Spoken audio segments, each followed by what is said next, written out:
Assalamu alaikum dostlar. Barыңардын кутманды кечиңер менен.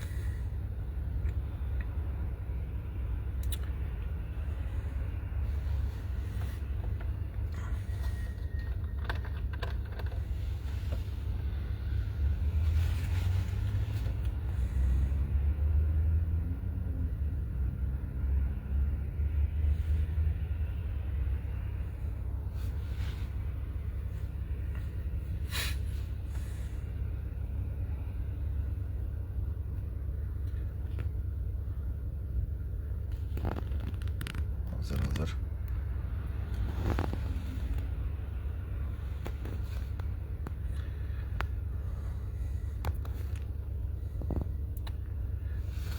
Үнүм чыгып атабы?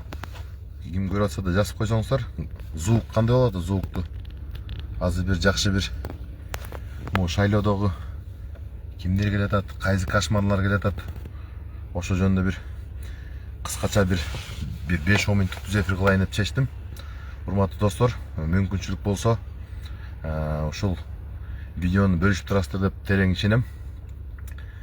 Анда эмесе достор баштайлык. Менин бир элге бир айта турган бир жүрөктөгү бир муң турат да. Бул азыркы шаардык үнүм чыгып атабы? Жазып койсоңуздар алдына. Азыр баардык шаардык кеңештер мынакей башталып атат, Кудай буйруса. Ушул шаардык кеңешке партиялар менен кимдер келатат, мурда кимдер эле, мурда кимдер менен барды эле, азыр кимдер менен келатат. Ушуну бир жакшы кылып сиздерге толук түшүндүрүп берейин. Ушул эфирди бөлүшүп коет деген ишеничтемин. Биринчи эле бул мунагу Нурлан Сулаймановдун баласы Элдар Сулайманов, Карыганбек Самаковдун баласы Кубанычбек Самаков, анан кийин Жаныбек Абиров, Коңгайтиевдин баласы Бишкек шаардык кеңештин төрагасы болгон. Мына ушундай грязный адамдар менен ататеги мамлекетке жакшылык кылбаган адамдардын балдары бул шайлоого катышканы бул жалпы өлкө үчүн, жалпы журт үчүн, жалпы келечек үчүн бул абдан коркунучтуу да. Урматтуу кыргыз элим, биз мындай шайларда эки жакты карап тууган урук дебей, мамлекеттин келечеги, мамлекеттин бүтүндүгү үчүн ушундай бир тазаланууну эл өзүбүз тазалап койсок болот. Бул азыркы келаткан саясий партиялардын ичинде мындай айткандай кошмардын баары келатат бул жерде. Баардык кошмарлар келатат, мурункулар. Мурда партиядан партияга секирген, тигини саткан, буну саткан, мамлекетке да пайдасы жок, эч кимге пайдасы жок адамдар кайра кирип келатат. Айнанайын кыргыз элим. Ушу Коңгайтиевдин баласы, атасы жакшылык кылбаган мамлекетке, ушу Коңгайтиевдин баласы жакшылык кылабы? Карыганбек Самаков деген бул чүйрөнүнөн миңдеген гектар чыгарып, 10 жылга соттолуп кеткен киши бул киши, коррупция беренеси менен. Мына ушундай кишилердин балдары кайрадан шаардык кеңештерге келатат. Нурлан Сулайманов деген бул Министерство транспорта министри болчу. Бул киши Интерполдо издөөдө жүргөн киши, Интерполдо коррупция беренеси менен. Максим менен Бакиевдердин убагында шундук коррупция схеманы түзүп, бир сенин менин чөнтөгүмөн чыккан акчаларды жеген кишинин балдары азыр горкеңишке келатат. Кудай сактасын. Урматтуу кыргыз элим, биз булардан арылмайынча, ушундай голос бербей, ушуларды өзүбүз тазаламайынча, булар биздин келечекке балтаны чапкан. Мына кечеги биримдик, кечеги мекеним Кыргызстан, кече башка партиянын кемин ырдаган, бүгүн башка партиянын кемин ырдаган, ал сенин менен менин тагдырым ага уруп ойнобойт. Ал анткени ушу кеминди ырдап көнгөн, мунун жашоосу багыты ушул кошоматчылык менен күн көргөн. Мына ушундай таза эмес балдардын, таза эмес талапкерлерден, атасы таза эместердин баардыгынан биз өзүбүз эле арылып коебуз. Биз ошолорго добуш бербей койсок, коррупцияга шектелген талапкерлерге болду. Алар өз менен өзү жок болот. Азыр карап көрсөк, мен могу партиялардын баарын карап чыгып атам. Кудай буйрса бир 3-4 күн сайын байма эфир кылып турам. Кудай буйрса могу шайлоонун орто ченинен могу элге маалыматты жеткизип коеюн. Айнанайын кыргыз элим, өзүбүздүн мекенге өзүбүз балта чаппайлык.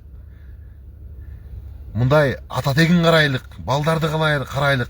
Жаныбек Абировдун папасы моногу Бишкектеги ТЭЦке булар мындай монополисттер. Бишкекке ушулар гана алып келет көмүрдү. Монополисттер, булардан башка эч ким кыймылдай албайт.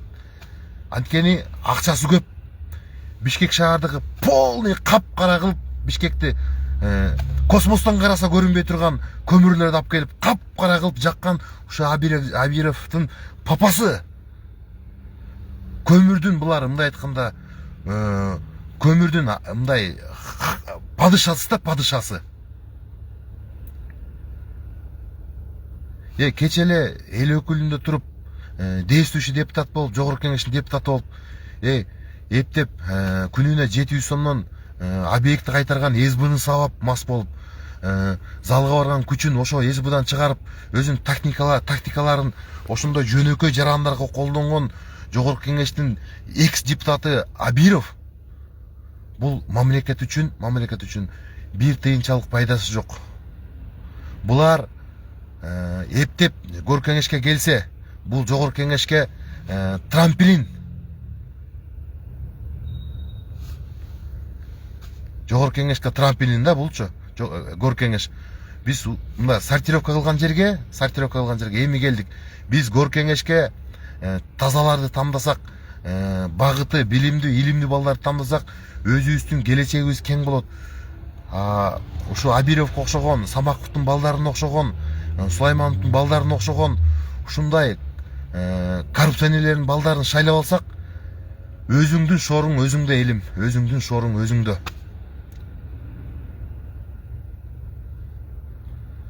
Бир дагы азыркы келаткан партиялардын бириси дагы таза балдар эмес. Таза балдар эч качан мындай каша балдарга кошулбайт. Багы Абири бар адам акмактан алыс болот деген кыргызда бир макал бар го.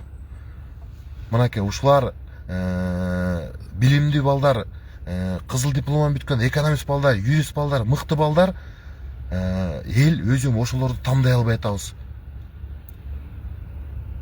Бүгүнкү партиялар, жогорку кеңештин партиялары, булар бир ай гана эл үчүн күйгөн партиялар. Акыркы нар жакта 4 жылда сени көчөдө уктайсыңбы, 50 сомдон жол кире төлөйсүңбү, 70 сомдон жол кире төлөйсүң. Булар шаардын элин уруп да ойнобойт. Ачык эле айтышка, уруп да ойнобойт.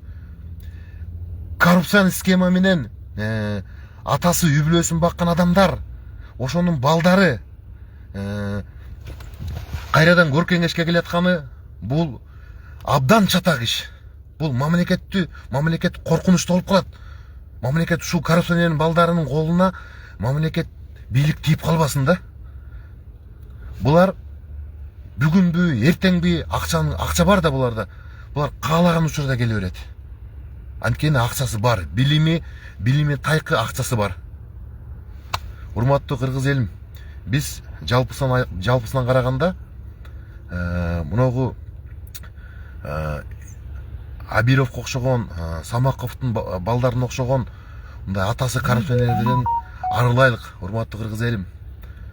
Биз коррупцион схема менен депутаттарды көргөнбүз. Алар атасы жакшылык кылбаган мамлекетке балдары эч качан жакшылык кылбайт. Кыргызда айтылат, ит жегенин кузат деп. Алма сабагынан алыс түшпөйт дейт. Урматтуу кыргыз элим, азыркы мыногу шаардык кеңештерди жакшы балдарды, билимдүү балдарды шайлап алсак, билимдүү балдарды, мына биз ошондогон ийгиликке жетишебиз.